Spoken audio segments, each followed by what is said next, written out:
இனிமே நீங்க எங்க? என்னடா சொல்ற? இந்த சேரியில இனிமே உங்களுக்கு ஓட்டு கிடைக்குமா? அடுத்த பஞ்சாயத்து போர்டு தலைவர் அவன் தான், நீங்க இல்ல. வந்துருவானா? ஏன் முடியாது?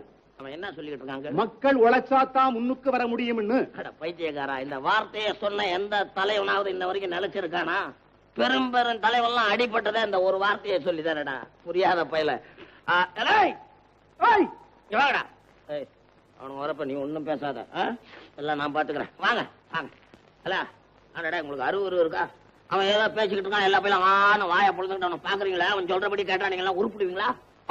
உனக்கு ஓட்டு போட்டு நாங்க உருப்பிட்டதை விட குழந்தை சொல்றத கேட்டா நாங்க உருப்பலான்னு தான் தோணுது. ஏண்டா, எனக்கு ஓட்டு போட்டு நீங்க என்னடா கட்டுப்பிட்டிய? நான் ஜெயிச்சா குளத்தை வெட்டுறான், குட்டையா கட்டுறான், மருவ தூக்குறான், மதல கட்டுறான்னு சொன்னியா? செஞ்சியா? இப்போ தான்டா சொல்றேன். நான் சொன்னது உண்மைதான். அந்த மாதிரி சொன்ன உடனே நீங்க ஓட்டு போட்டீங்களா? நாங்க ஓட்டு போடாம தான் ஜெயிச்சேன்.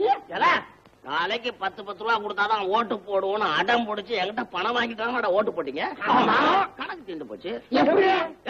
நீங்க போட்ட ஓட்டுக்கு தான் என்கிட்ட அப்பயே பணத்தை வாங்கிட்டீங்களா? அப்புறமேல அதை செய்யல இதை செய்யலன்னு கேட்கறதுக்கு இன்னும் ரைட்ஸ் இருக்கு. உங்களுக்கு சேவை செய்ய தானடா நான் வந்திருக்கேன்னு நீ சொன்னியா இல்லையா? ஆமாண்டா, சேவை செய்ய தான் வந்தேன். படுபாவிங்களா செலவு பண்ண வச்சுட்டீங்களாடா? ஏண்டா, கிணத்துல போட்டுட்டு கடல்லையா தேர முடியும்? ஏதோ ஆன செலவுக்கு வட்டி தேர்ற மாதிரி அதுல எதுல கொஞ்சம் பீராஞ்சி வச்சுக்கிறோம். இது தப்பா?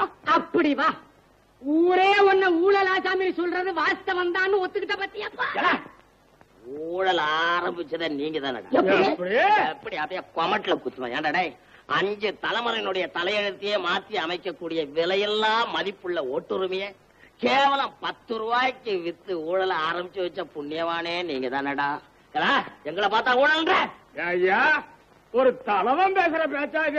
உங்களை மாதிரி 10 ரூபாய வாங்கிக்கிட்டு ஓட்டு போடுற பசங்க இந்த நாட்டுல இருக்கிற வரைக்கும் ஏன் மாதிரி ஆளுங்க தாண்டா உங்களுக்கு தலைவனா வருவான்.